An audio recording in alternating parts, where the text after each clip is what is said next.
Oh, I love this one. Take risks. Do something that scares you. In fact, I've said it once already, but there's a great song lyric from this song called Sunscreen by Baz Luhrmann. Please go look it up, YouTube it, Baz Luhrmann, Sunscreen. Wear sunscreen. Do one thing every day that scares you. It's got some of the best advice I live by in this amazing song. But what I'm getting at is what it means is to take risks. And I'm not just saying any risk. I mean, remember when we were young, when we were small, we would climb trees and go as high as we could and scare our parents to death, right? I mean, literally, they would worry about us. And we would climb up there without any fear because, well, we hadn't learned what it was like to hit the ground yet. We didn't know what it was like to fail yet. We didn't have the fear of that worry of not succeeding because we just wanted to try everything. We didn't know what was the consequence of that risk. Well, sometimes the only way through is by hitting it, a fear and taking a risk, getting outside your comfort zone, crossing that happy line to the unknown. And these exterior, well, experiences that you encounter, well, they force you to learn, right? And what's interesting is when we're small, when we're little like that, right? We learn everything from the people around us, the things to do and not do, right? And when we're little, remember I said how we're all born with the same amount of confidence and courage? Zero. We're all even at the beginning.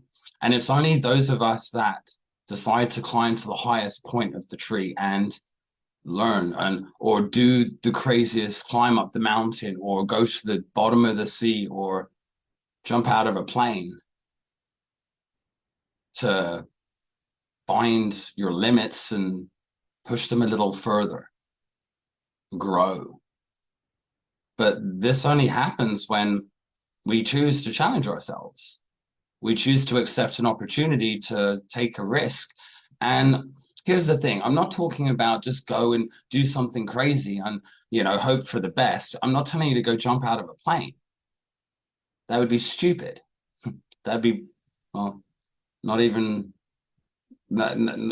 courageous. That's just stupidity, right? But what's the difference between jumping out of a plane and jumping out of a plane with a parachute? Living. It's taking a risk to live better, to have a better life, to grow and to develop. It's an calculated, educated risk. When I go scuba diving, I check how much oxygen I have. I check my gauges. I check my equipment. I check every little thing because I know any one thing that is wrong could cause me to die. It causes me to concentrate and focus and learn and be on the ball.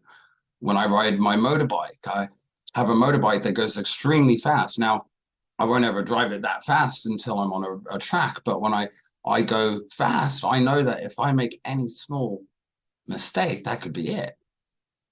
When I'm rock climbing, when I'm doing all my extreme sports, all of these things, I don't just go do it and hope. To my research, I calculate the risks. I get a tutor, I get a teacher, I get my dad who has jumped out of a plane 1,000 times before he said, hey, you want to go? I'll take you. I got to do that with my dad. That was an amazing memory I'll take with me to my end days. And I'll smile every time I think of it. It just brings me tears of happiness. Just the thought of being able to do that, take that risk, learn that with someone I care so much about. But it is interesting because we all learn where our risk limit is pretty much from the grown-ups and people around us. If you hang out with a crazy group of high energy, high octane, kind of sporty type people, that's the kind of person you become. If you hang out with a bunch of people who don't like going out and you like sitting playing video games all day and you just want to stay in your room in front of a screen, that's the kind of people you hang out with, that's who you become more of. How would that change unless you make it so? Remember, you're in charge. But most people, they get stuck in that loop. So you understand this taking risk, you're never going to be awesome at anything right off the bat. You're never going to be great at anything. You're never, remember, stages of development. You're beginner, intermediate, novice, right? All the way expert, master of skill. We talked about that. And in fact, well, none of us are going to be good at everything or anything right off the bat. It's just not possible. We are humans. We are born with choice, and choice comes mistakes and errors and learning. It's great, isn't it? Someone great always said, if you keep doing the same thing over and over again and expecting the same result, that's the definition of crazy. You're going crazy if you're doing the same thing over and over again, expecting a different result. No way. Same thing's going to happen, of course. So how do you get out of that? How do you change it? You do something different. You do something that scares you, that you probably will fail at. And, well, once you do have a go, you'll, well, realize, wait a minute. And now you've got a chance to grow. Because at the end of the day, failure is inevitable. It's going to happen. It always happens. In fact, it's the most likely thing to happen. And if it doesn't matter, the only part that matters is that you get back up and try again. You're stubborn, like me. Then everyone experiences setbacks, and everyone is going to fail, but not everyone's going to get back up, and not everyone's going to even try. In fact, most people won't. 9 out of 10 businesses fail in the first year. Fact. Because it's so difficult, and there are so many lessons to learn and so many things to go wrong. And the chances are there are more chances of it going wrong and failing than there are getting it, finding the right solutions to the right problems at the right time in the right sequence to make it all magically happen. But you know why I have successful businesses that are continuously keep going? Well, because I never give up. I keep going. I get knocked down. I learn my lesson. I apologize. I pay for my mistake. I make sure I never forget. And I make sure I'm better tomorrow. Try again. Get back on that horse. Literally. I mean, it's you get knocked off, you get back on. If you choose not to get back on, then you have failed. But until you choose to not to, you're just learning.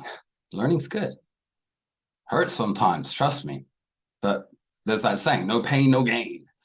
Yeah, it can hurt up here sometimes too, and not necessarily physically, but mentally, it can be a thing.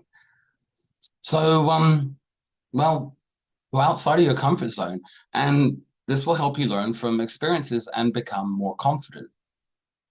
And in saying that, thinking the word leader, you understand a leader is not a leader because we just say, hey, you're a leader. No, a leader is a leader because they did something first. They did something that no one else wanted to do. They stood up and got their hand up and experienced and did something before the rest of everyone else. And that makes them experienced, and therefore more experienced people, well, we trust to follow because, we know that they've already done something we didn't have the guts to do first. They did. That's why they earned the title leader. Think about that. You're going to be the first to take a risk and put your hand up next time the opportunity comes? I don't know. All right, I got a great true story for you. Now, this is an experience that gave me a tremendous amount of confidence, and I look back on it and realize why only years later, when I really did the research behind the understanding of confidence and leadership. And so, as you already, I've already mentioned, and you already know, I started a circus company when I was about 18. It's an agency, and because I was a martial arts, and I did magic, and I did certain circus skills. And first, you understand, every circus performer I met along the way, we networked, we all got together, and I created this company. And a long story short, I was working with my troupe. I had kind of 10 or 15 magicians and steel walkers and acrobats at this huge festival, like 10, 15,000 people, and they'd all come to see this band called the Gypsy Kings. You may have heard of them. In fact, they were probably more popular in your parents' days, or slightly older generation. But you understand, it was a really popular band of their day. Imagine your favorite band and everyone else wanting to go see it. It was like one of them. So we're big performing, making everyone happy, and I'm there managing my crew, my team, my circus troupe, and everything's going great. And all of a sudden, the event organizer runs up and goes, Joe, we've got a bit of a problem. Could you help? The announcer, the person who's meant to announce and introduce the band, obviously this huge band, he's stuck in London 3 hours away, and he's not going to make it. The band needs to be on in the next 5 minutes, so we're going to have a riot with these 10,000 people who have come to see this band. And they don't walk on unless someone introduces them. You know, that they're professional, they're a pretty big name. They're not going to walk on without an introduction. And no one else has the guts to do it. And we thought, hey, maybe because you're a performer or entertainer, you kind of, maybe you have the ability to go do that for us. And, we'd really appreciate it. And the sooner the better if possible, because you got 5 minutes. And I sat there, and all of a sudden my hands got really sweaty, and my forehead started sweating, my mouth got all dry, and all these real physical signs of like worry and kind of anxiety kicked in, and nervousness, that's a good word for it. And in my mind, in that 30 seconds that I was staring at the manager, I was like, give me a second. And I just kind of processed this. So I go, okay, what's going to happen here? What's the worst that could happen? Okay, this is probably going to go wrong. I've never done anything like this before. I mean, I did school presentations where I was in front of my classroom with like 30, 40 people. Maybe I did some debate teams when I was in high school, and maybe 50 or 100 people in the best audience I've ever, done a debate in front of. But you know what? I've never done 10,000 people. This is a whole nother level. I'm probably going to mess this up. In my head, I'm thinking, this is going to go terribly wrong. And you're really asking the wrong guy. But you know what? What's the worst that could happen? Okay, let's run through the possibilities. I hands me the mic. I walk up the stairs onto the stage. In the very first 5 seconds of even trying to, I trip on the staircase, land flat on my face in front of 10,000 people with the microphone, and I'll look stupid. It'll be hilarious. I'll look like an absolute idiot that fell up the stairs, but it'll be funny. Okay, could be worse. No one died. Okay, so all right, let's just imagine I made it up the stairs without falling. Okay, and I am walking to the center of the stage to make the announcement, and I trip over my shoelace with some kind of oh yeah, that would be stupid too. But you know what? Well, I'm here. I'm just going to check. My shoelaces are done up. My clothes are all in order. My flyer's done up. I'm not going to look silly there. Okay, check. Okay, what's the worst that could happen? I might look silly, but I've done the check now. I've kind of taken some risk assessment there. I've seen, checked. I'm good. Okay. All right. So let's imagine I can get up the stairs, I get onto the stage, I get to the center of the stage where I'm meant to be, and I go to talk onto the microphone, and it's not working. It doesn't turn on, the battery's dead or some technical problem. And I'm going to be sitting there going, my God, and I'm going to look stupid. Okay. Yeah. But you know what? It won't be my fault. I can blame it on the sound guy. So you know what? That will make me look stupid in front of them. But you know what? The manager or the boss will know it had nothing to do with me. So that won't be my fault. Okay. Could be worse. No one dies. Okay. So far, so good. Could be worse. Okay. So I get out there. I get up the stairs. I get on stage. No problems. I get to the mic. I turn on the microphone. I do a sound check first just to make sure. That's going to be my check, my risk, my safety net. So I'm sound check. Okay. I hear the tap, tap, tap. I go, and then I do the announcement. I remember, oh yeah, the name of the band. The worst thing that could happen at this point is I say the wrong name or the wrong introduction, and I really messed it up. And of course, they storm off because they're like, no way, are we coming out to that? And they leave. Okay, the worst thing that could happen is I forget the name or I say the wrong name and the band don't come out. Okay, that's really bad. That would be really not just embarrassing. That would make me look really stupid. It would have a lot of people angry with me, including the manager of the band and probably most of the audience. yeah, that's gonna be awkward. But no one died. Okay, could be worse. So name of the band, Gypsy Kings, Gypsy Kings, Gypsy Kings, Gypsy Kings. I said it 21 times because I know if I say anything 21 times, I'm very good chance I'll remember it at least 5 minutes later. So I'm like, okay. And how would I announce it if I was wanting, if I was a big, huge band name, how would I want to be introduced? And I all just in my head, I had all of a sudden, Mike Tyson and watching these old boxing films with my dad, with Stallone, and he'd have these battles, and it was like, and it was always that announcer in the middle, and when they announced the boxers, ladies and gentlemen, boys, and I was like, oh yeah, that's a cool announcer. That's the style I want to be today. I want to be like that. You know what? I've got this. And then all I have to do really is once I've done the announcement and got it that far, I'm kind of home free. I just got to get back across the stage. And I know my shoelaces are done and my flyers up. So that probably will be the same as it was when I came. And to get down the stairs, well, that would be the last hurdle. And take a deep breath before going down the stairs. You know how to go up and down a staircase, and you know your shoelaces are tied. So you're probably going to be all right for the home stretch. You just got to get past the name. Okay. There's a lot of things that could go wrong there. And only a few things I need to do right to make this succeed. You know what? And that's all happened like 10, 15, 20 seconds in my brain. And I looked up at the manager and I smiled. And I'm like, you know what? I'm pretty nervous about this, but if you're game, I'm game. Let's do this. I'm happy to. No one else is. And I'm going to enjoy it because you know what? If I fail, I'm going to learn something about this today and I'm not going to do that again next time. And if I succeed, this will be an opportunity for me to really push myself outside my comfort zone, and we'll see what happens. Let's find out. And he handed me the mic, and that was it. My heart and my hands a little bit, it was out. Tried them off, make sure it didn't slip on the mic. All right, yeah, okay. We're good to go. All right, guys. Gypsy Kings, right? Love you guys. My parents used to like play you guys all the time. Thanks, right? Yeah, okay, I got you.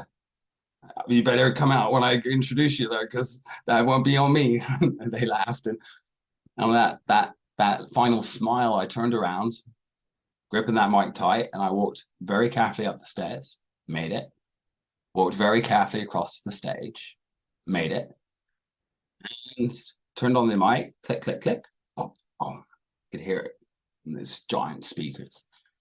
And I just smiled and I'm like, and at that point, I had 10,000 people kind of go silent, waiting for me to speak. At which point I was like, you know what, now or never. Ladies and gentlemen, boys and girls, I know what you've all come here and what you've been waiting for. And guess what? They are right behind that screen, waiting to come and give you the best evening of your life. So put it together, get your hands clapping. Everyone on the three, I want you to stand up. 1, 2, 3. And on the count of 3, I had 10,000 people stand up. Until you've experienced what it's like to control with a command that many people, the energy, I can just feel it.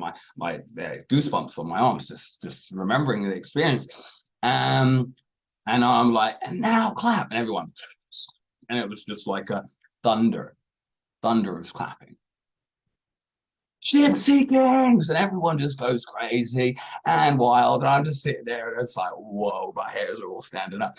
And I'm like, okay, home stretch time, quick, don't overdo it. Don't, you did well. Get off I went.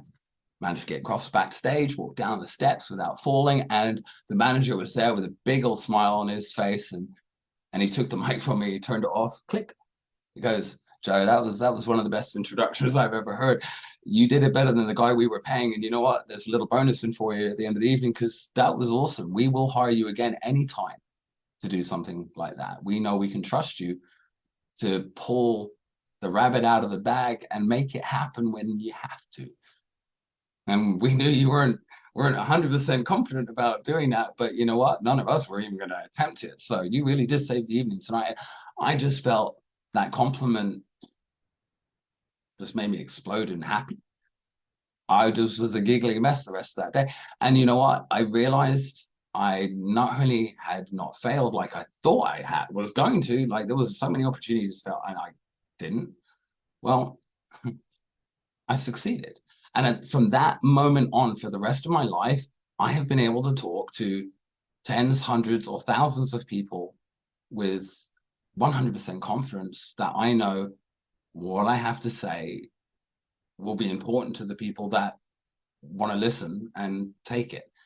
And it won't be for everyone, and some people won't want to listen, and some people won't care, and it won't be everyone's perfect advice for what they need it now. But you understand, for the people that do want to listen, I know what I have to say is valuable for them. And that's all that matters. I'm not trying to beat anyone. I don't, it's not a competition.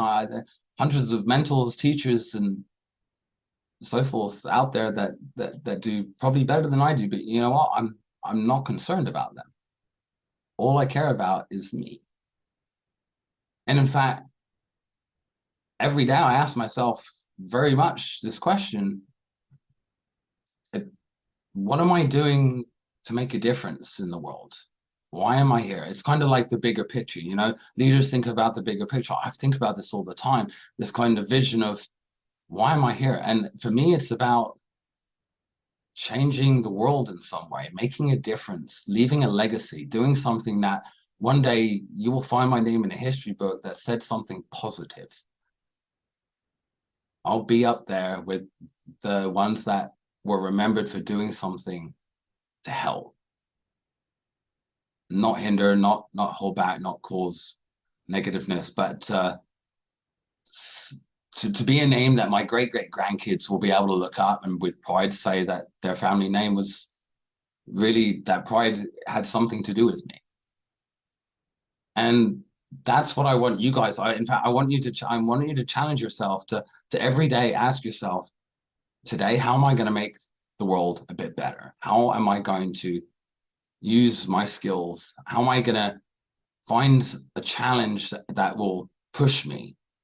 But at the same time, by me pushing me and doing it will help someone else out, will help the world out, will help my group, my team, my country, whatever that is, right? Ask yourself. It'll give you a why. Why am I here? It's one of the world's biggest, oldest, longest questions.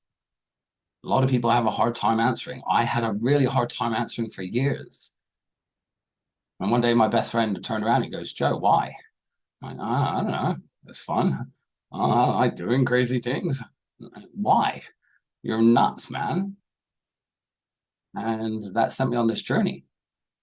Self-awareness and exploration and a lot of these other things that at the end of the day come from wanting to be better. But it's interesting they call it self-confidence, isn't it? I mean, it's in the word, right? Self-confidence. And so self-confidence obviously kind of means it's in yourself that you're going to find and do this confidence thing. And actually, in my opinion, self-confidence is not on the inside. It is not in yourself at all. In fact, it's the opposite. Confidence is all this stuff on the outside that you have to accept and challenge and go beyond. It's all the hard things around you, your world around outside, to challenge you to build your confidence. Confidence doesn't come from the inner self. If it was, we'd all have that at birth. We don't. It's not on the inside. What's on the inside is your choice to become more confident by choosing to do the hard stuff, by taking a risk, a calculated risk that you have quantified, researched, developed, and understood before you made the jump, before you took the leap. Seriously, working in this the circus world is a really good example of a professional aerialist or a trapeze artist doing their beautiful show. Now, do you think a professional or an amazing trapeze artist ever became professional or lived that long because they decided to do some crazy aerial routine without a safety net? At the beginning? No way. Every one of them would have never passed level 1. They would have never got past the in novice or intermediate stages of learning that skill, because they're going to fall at some point, and if there wasn't a safety net, they were going to die. It's quite simply splat. So they train, they have a safety net, they do it over and over and over and over and over again repetitively, and when they make a mistake, they go up and do it all over again. But once they get it right and they hit that level of mastery, they take that safety net away, and for them it's easy. They don't have to worry about that anymore, because they have gone through that experience. They've taken the risk years ago, and they knocked it out of the ballpark. It's not a risk anymore. It's calculated. It's like crossing the road.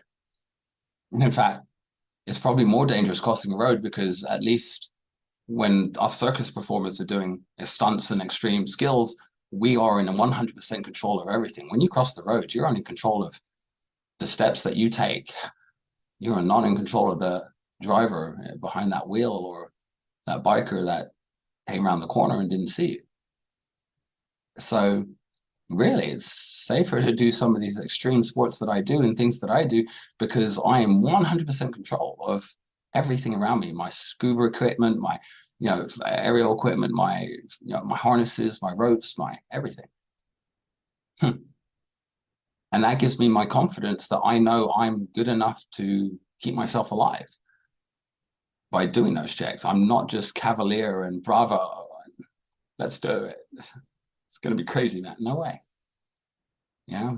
But it goes to show my dad was the same, and my great-great-grandfather, he got a medal from the Queen's Cross, for flying soldiers out of war with his little private airplane that he used for dusting tea. He had a tea plantation in India, and he'd flying with his little tea plant plane to do the crop dusting, and then war broke out in India at a certain time, and he flew all the British troops that were deserted and behind enemy lines, and yeah, he got a medal for that. And it's kind of in my family, it's kind of in my blood. But you know what, it wasn't taught as much as it was something that I learned from them. I saw them take risks, calculated risks. And you know what, it's a great saying my dad taught me when I was younger. He goes, Joe, don't worry about dying, worry about living. So many people in the world never live. They live in their box. They do the same routine every day. They never change. They never grow. They never develop. They don't look for something else, and they wonder why they go crazy and die not as happy as they could have been. You only get that time for a certain amount of time. It's a gift, remember? It will run out. And at the end, when that time does run out, will you be able to honestly look yourself in the eye or close your eyes and think, hey, do I have the best memories I could have possibly have taken and got from the opportunities that were given to me? Or are you going to close your eyes one day and think, I wish I'd taken some more risk. I wish I'd done some more opportunities, because really I didn't achieve what I thought I could have. And that's my biggest fear as a leader. It's not achieving enough, not making it to the history books, not getting there. That's what scares me. Not jumping out of a plane or going deeper than a human should underwater, things like that. No, that's just an opportunity. That doesn't scare me so much. Interesting. So moving on, taking risks and, well, making eye contact when we talk to people. And this is another way of just really making sure that you get more confident, and is looking people in the eye when you talk. Some people will say that the eyes are the windows to your soul, if that makes sense. It truly is, in some way, shape, or form. It allows the person to know that you're 100% in their attention, that you're listening, that you're and by making eye contact every few, you're not staring them down, but and you break eye contact every few seconds to avoid it becoming a bit weird or aggressive, instead of confident. But really, it's when you look away, you're not, that really does mess with your confidence. So, try it. Now, This is a big one. I really need you to pay attention now. And in fact, if you're taking notes, can you start underlining things? Because this is a big one. It really annoys me that the world has conditioned all of us from birth that when you fail, you are a loser. You are second best. You're not good enough. You don't get chosen to be number one because you failed. And because of that, well, no one wants to fail. So what do? You don't try. You don't want to do it. Well, why should I do it? It'll make me look stupid if I fail. And if I fail, I don't want to be a loser and I don't want to look stupid. So, not my thing. Go on, off you go. That's too much for me, too crazy, too much risk, too much whatever. It's not me. I like safe. You know what? If you never fail, you're never going to learn. You're never going to grow. You never develop. You'll never get better. You'll never go anywhere. You're certainly never going to lead anyone. The best and biggest business people in the world, the multi-billionaires, the Elon Musks, the Bill Gates, the Warren Buffetts, all of that, they all failed tremendously in their days, losing millions of dollars on some projects and seriously ruining relationships and all sorts of other things in other areas. But you understand, by failing, they grew and developed and became the awesome people they are today. Because failures are a part of life. If you don't fail, you don't learn. And if you don't learn, you will not change. And remember, change is a good thing. People who are scared of change, well, they're not learning. They're coasting. And standing still, in my opinion, is just as bad as going back. It's a waste. For me as a leader, the only option is forwards or learning. I'm either learning and licking my great wounds and then getting back up again, but that's not standing still. That's just repair. That's R&R. That's a little bit of not standing still. Sometimes you have to repair yourself, and from a big fall off a tree, right? You knock the wind out of yourself. You got to stand there and catch your breath a second, but you're gonna learn from it while you're there.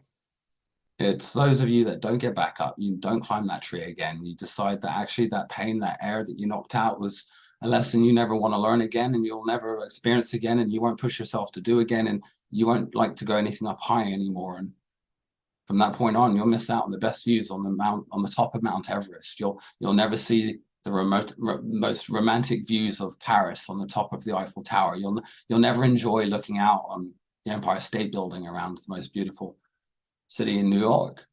You'll miss all these things. And know that when you fail, it's not just okay, it's a really good thing. And I mean, failure is a good thing. I want you to see it as an opportunity to either grow or learn or improve your confidence. But if you understand, we live in a failure equals loser culture and everyone else is scared of this. And where people are most likely just going to talk about how good they are and what they're accomplished, they don't talk about their failures. They rarely do because it obviously makes them feel weaker than the people around them. But real entrepreneurs are happy to talk about their failures quite openly. They're quite proud of some of them, in fact. I'm quite proud of some of mine. They made me who I am today. I don't see them as a negative thing. And by understanding that failure happens, inevitably, it's a part of a process of living that will help you live a fuller, better, more awesome life, right? So don't worry about making mistakes. Don't worry about failing. Take a small risk. Take a bigger risk. Once you get past that, go to something even bigger. Calculated risks grow one step up at a time up the Everest. But you can't climb Everest in a day. You die. You have to do the base camps. You have to do the steps, or else you die. You can't just go for it. You got to do little bits, and that's how the most confident people in the world became the most confident people. Lots and lots and lots of little steps, lots and lots of growth, lots of challenges, lots of problems to face, and lots of opportunities to overcome. But at the end of the day, if you don't try doing something, well, you'll never see what happens. The odds are good that the world won't end if you're not perfect. You know that, right? Everyone's human being. We're not perfect. So if you understand we're all equally imperfect and we all have problems, then don't worry about it. What do you got to lose? No one's died yet. That's when things are bad. That's when things are really permanent. You can't fix. And that's why I kind of use that analogy. And someone I really respect told me that once as a saying, and she used to say it quite a lot, and it made me giggle. But the older I get, the more I realize the value of that saying. Hey, don't worry, no one died. And it's kind of funny, but actually, you think about it, really, that's as bad as it can gonna get. Everything else above that isn't that bad, right? But we make it in our heads way bigger and worse than it is. So, well, worry about being perfect will definitely make you be less confident. So don't aim for perfection. Don't try to be better than someone you're comparing yourself to. Don't compare yourself. Be the best you can be. And the only way you're going to do that is by growing. The only way to grow is by learning. The only way to learn is by doing new and difficult things, which will then give you more confidence, right? So don't forget, failures are a part of life. If you don't fail, you don't learn. If you don't learn, you'll never change. It's a good one to remember. It's okay to fail, but it's not okay to quit. Because when you quit, you did fail. That's to me the negative version of failure is when you quit. Quit is that's giving up. That's not even in my mentality. I even I don't even like saying it. It makes me feel queasy because I'm not a quitter. And really, some things I have to really work hard to learn. Languages are really hard for me, but I keep going back. I have tutors. I keep listening. I keep trying. I keep going. You know what? It's not going to ever be my thing. I'm not going to be ever a natural translator for anyone, but you understand, it's a personal mission for me. My daughter can speak in the second language. My friends all around me speak second, third, fourth, some of them 6 or 7 languages. And I feel stupid when I'm around them. It makes me feel less confident. But you know what?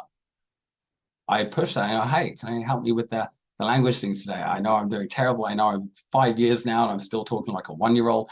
Come on, I know. But bear with me. I'm not going to quit. It'll be fun. Deep breath and off we go again. But that's okay. I won't quit. So as a leader, you obviously you want your team to succeed, right? And however, it's important that you teach your team that failure happens to the best of us. Show your team that failure can be an excellent learning tool and for figuring out how to do something right so that next time you can make yourself open and vulnerable, and with your team they understand that you're human too, that when the leader makes a mistake, you deal with it. You don't blame it on everyone else. You don't blame it on anything else. You take responsibility and you fix and you apologize, you repair, you learn, and you teach your team what to do by taking a risk and how to deal with it when you fail and how to deal with it when you succeed. And you celebrate with them when you succeed too, right? But they understand that at that point you're human. They're not expecting you to be perfect. Failure is an unavoidable part of life. Don't forget that. No one can succeed every time, all the time. It's not possible. That's okay. Lessons are learned from your own difficulties. This is positive. It's okay to have difficulties as long as you get something positive out of it, as long as you can see, no matter how bad that was, actually something good had to have come out of it, or what was the point? Don't let these opportunities ruin you when actually they could be making you grow and develop and be better. It's all about how you see it. And by learning from failure, you're not actually failing at all. Remember this. That's the mentality of society telling you that failure is bad. You're not good enough. No, you are growing. You're becoming better. You're stronger. You're smarter. You're going to be an awesome leader. You're going to be better than anyone else that didn't try. Be proud of that. Own that. That's a good thing. I am. Okay, so let's see. Tips for thinking positively and building self-confidence. Well, look at what can be controlled. At the end of the day, you can only control yourself, right? No other things. So remember what was done well and how to improve it when things go wrong. So when things go wrong, remember, not everything will always go wrong, right? It's odds are that at some point you're going to get it right. If you do enough wrong things, you'll run out of wrong things to do, as long as you're learning from them. And eventually you'll figure out the one thing, and this is a problem solving way of thinking. This is often leaders, we call them, call ourselves so problem solvers, because there is no problem in the world, no challenge that doesn't have a solution. We know there is not just one, there are multiple, many solutions to many problems, or one problem, many solutions to that one problem. You just have to find it. The only thing is you haven't found it yet. So who doesn't like a game of hide and seek or treasure hunt? Right? I'm a treasure hunter. I'm a hide and seeker. I'm a go-getter. I'm gonna find it. I'm gonna I'm gonna fix it. And if there isn't a solution that everyone else hasn't found yet, that makes me feel even better when I do find it, because I know I had to go much further than everyone else to get there. That's what it is to be a leader, to lead. But things won't always go wrong in the future. And just remember that, you can have a run of bad luck too. Every leader does, every person does. And you either get back up and try again, or you fail. And that's when you fail, is when you quit. But just remember, when things go well, well, most things can go well. Don't don't think you're like the best.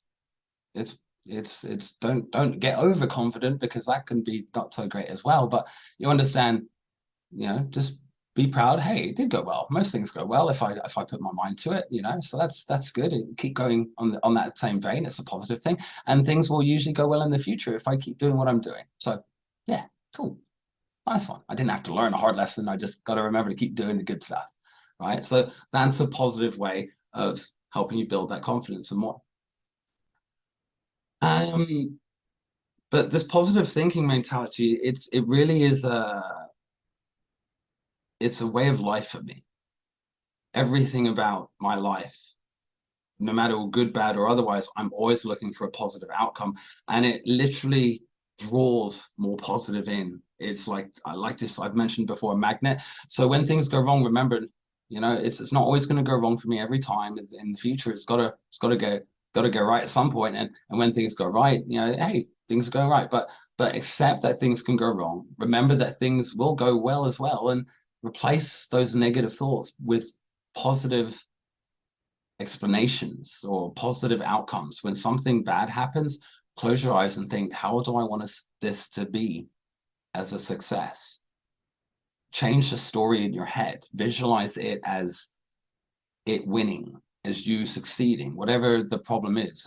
You need to pass a test. Well, visualize yourself studying this week, using your time management skills, going through the steps of revision, that you're going to walk into the classroom, you're going to sit down with your water, you're going to go through the process, and you're going to do it, and you're going to pass with the A+. You're going to get the extra credit points too, because you're going to work extra hard to do the other stuff that no one else wants to do. That's why you're going to get a grade A this time. And go with it. There's your plan. There's your blueprint. There's your way. There's your risk. There's your reward. Who knows? You might fail, probably, but you know what? What's the worst that could happen? You get an F. No one died. Did you try? Yes. Okay, then. Did you learn? Yes. Then okay, then you won. But if you don't bother taking the test, or you don't bother studying, well, that's quitting. That's not good enough. That's not a leader, right? And well, when you use these tips and these tricks, you think, I can make this go well because of whatever reason, or by doing this risk and challenging myself and learning and doing the hard stuff, I'm actually going to make the world a bit better here or here or here. I'm going to do something that means something to some other people as well. The bigger picture. Why am I here? Why am I trying so hard? Why am I beating myself over and over and over again to fix something and be better for the world? Not just for me, not just for my friends, my family, my colleagues, my my peers, my future, right? And remember, always be honest and take responsibility for your actions, because at the end of the day, before confidence, number 2 on my list, don't forget number 1, your integrity, your honesty, your responsibility to hold the morale and morals of your team, and even more so yourself, because that's where it all begins. Without that, none of the other stuff will happen. Trust me. So remember, 1 or 2 things will happen. You'll either fail, you'll learn, you'll get smarter, you become stronger and better, and for next time, so you win. All because you tried. Or second, or number 2, you succeed in something that was scary, that you thought was probably going to fail, and now you've got the confidence to go again without the worry. You win again. So you can't lose. Remember, if you try new things, you take that calculated risk, you cannot lose. You only lose when you quit or you don't try. You stand still and you wait for everyone else to have a go first.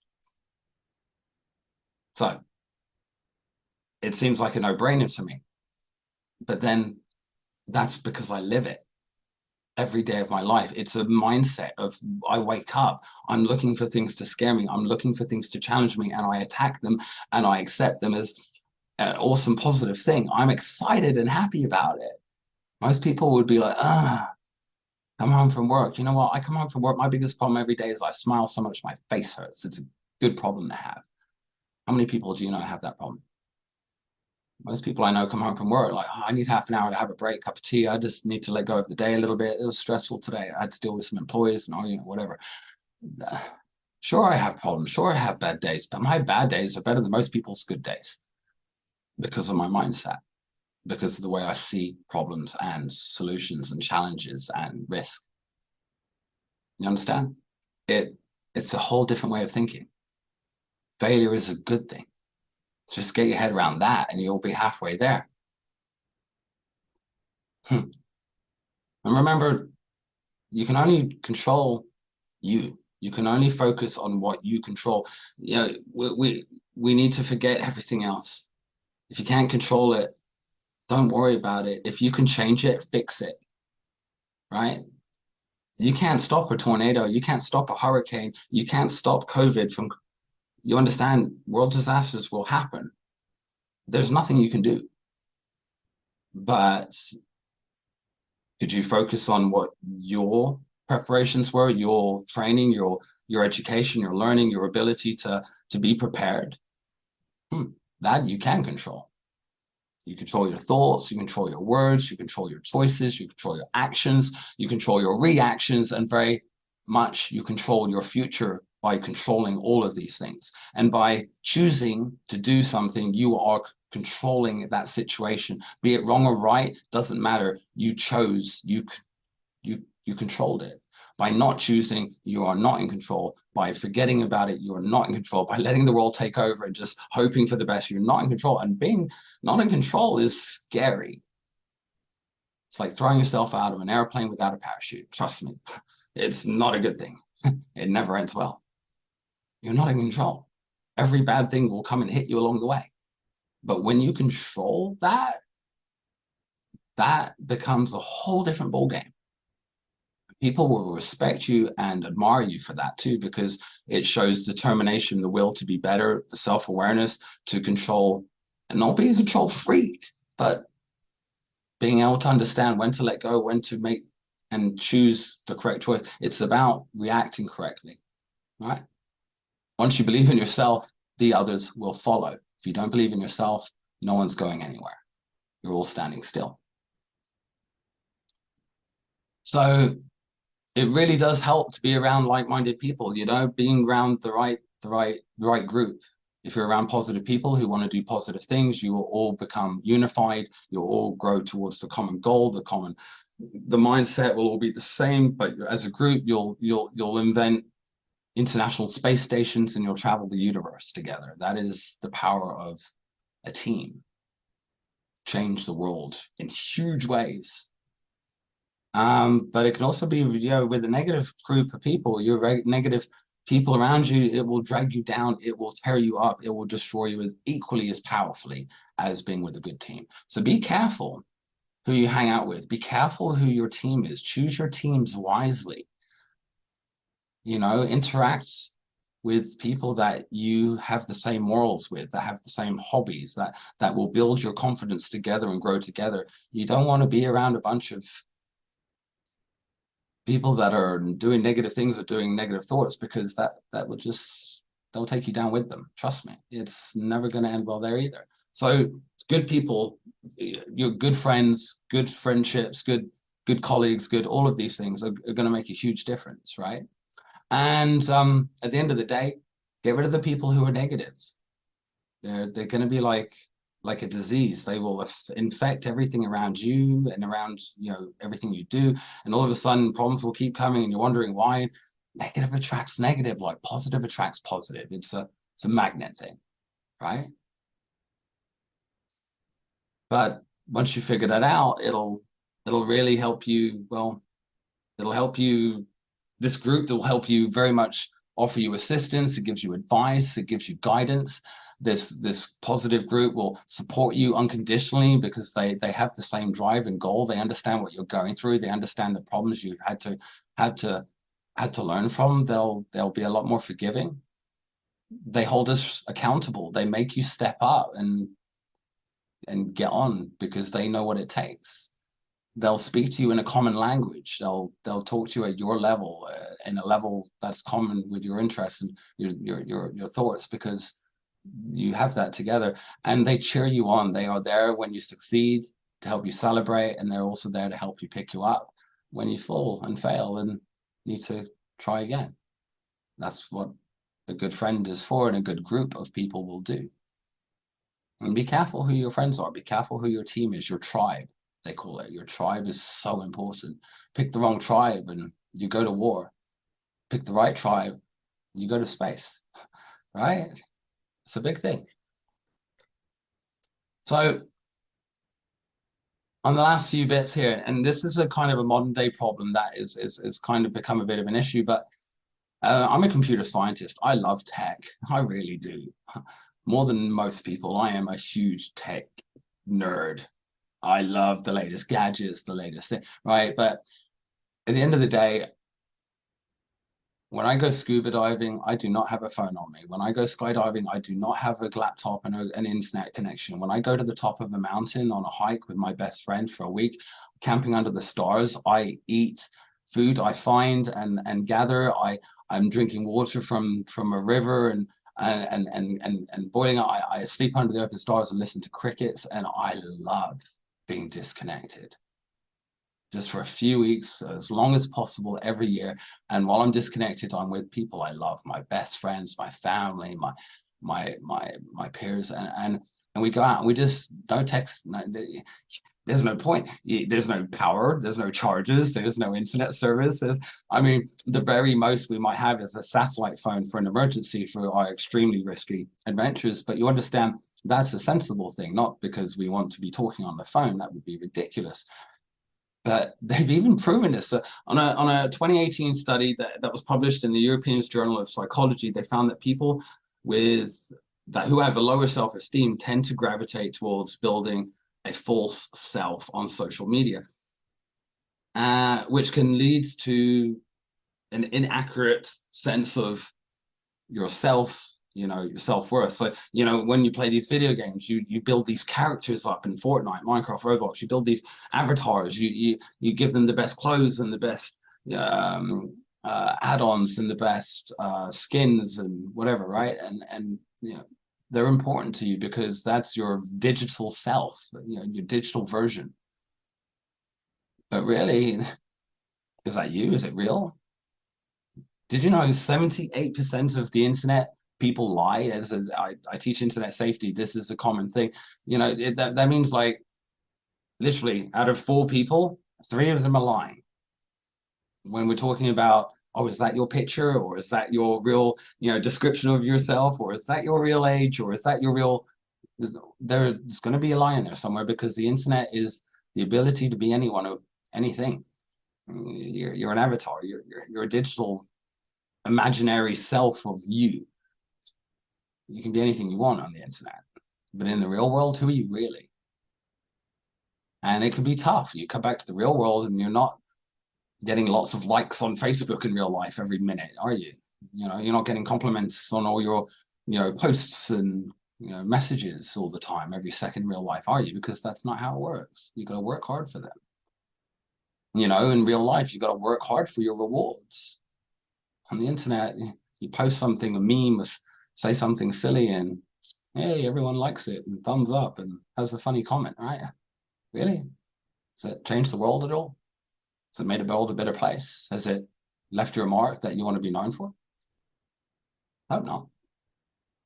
So it's funny, I really do recommend at least every month or so having a few days where you're like, no tech this, no internet, or if it's something you need for work or school, then sure, but you understand, really get rid of it, unplug.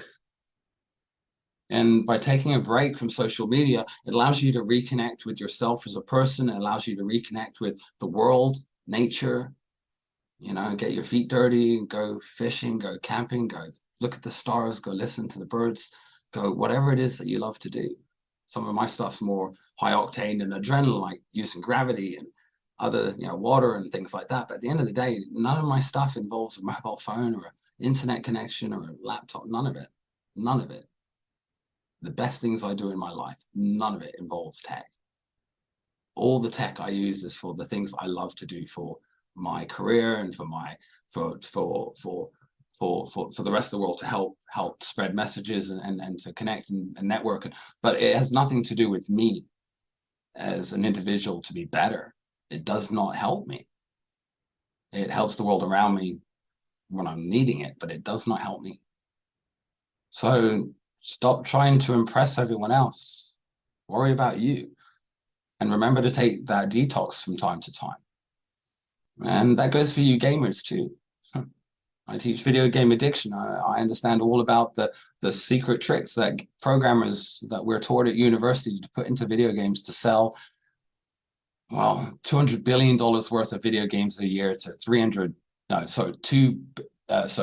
billion gamers in the world today, which are spending $200 billion a year on the gaming industry. Is that making you feel more confident in your social skills, playing with your friends online, 4 of which are probably lying, 4 of which might not even be real, or my 65-year-old people playing as 12-year-old teenagers? I don't know, all sorts of weird stuff. But you understand, there's a lot of deceit there. Are those the friends you want? Are they helping you? Are they going to be there when you succeed and want to celebrate? Are they going to be there when you fail and you need picking up? Ask yourself that. If they're not, then they're probably wasting your time, the most valuable thing you own. Stop it. Don't let them. That's ridiculous. Would you let someone rob your bank? No.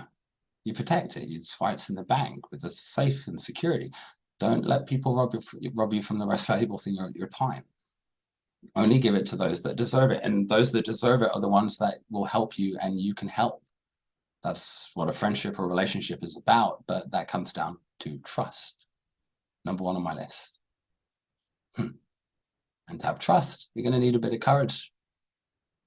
Yeah, it's hard to trust someone the first time. You got to take a risk.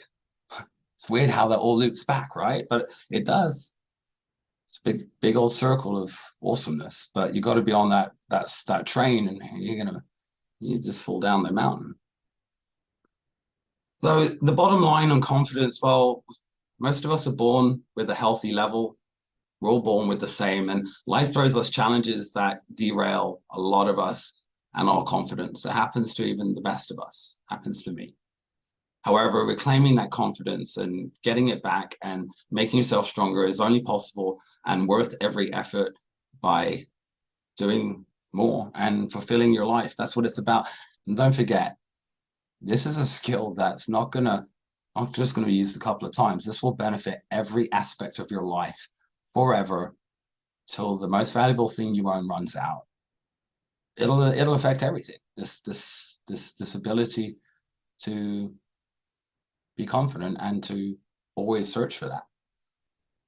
So what are you going to do today? You're going to get some practice. How are you going to get more confident? What's your plan? I'd love to know.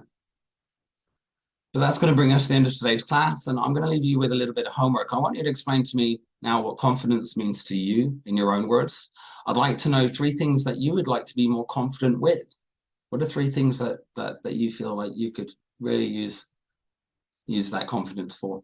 And how could you get more confidence in doing those 3 things? What are 3 plans? What are 3